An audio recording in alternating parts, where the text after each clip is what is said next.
Question: which two statements are correct about App ID content updates? Choose 2. Option A.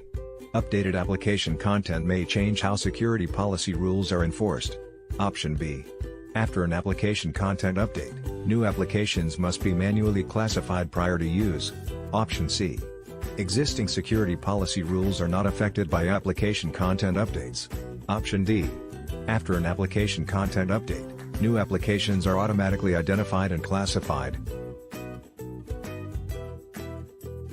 The correct answer is option C. Question: which interface does not require a MAC or IP address? Option A. Virtual wire. Option B. Layer 3. Option C. Layer 2. Option D. Loopback. The correct answer is option A. Question: which user ID mapping method should be used for an environment with clients that do not authenticate to Windows Active Directory? Option A.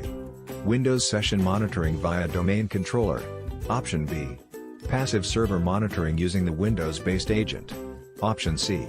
Captive Portal. Option D. Passive Server Monitoring using a PAN OS integrated user ID agent. Answer A. D.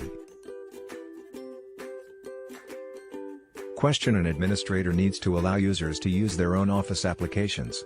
How should the administrator configure the firewall to allow multiple applications in a dynamic environment? Option A. Create an application filter and name it Office Programs, then filter it on the Business Systems category, Office Programs subcategory. Option B.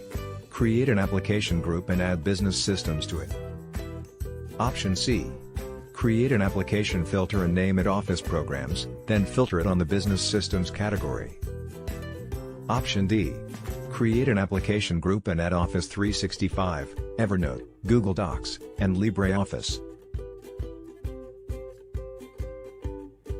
Answer A.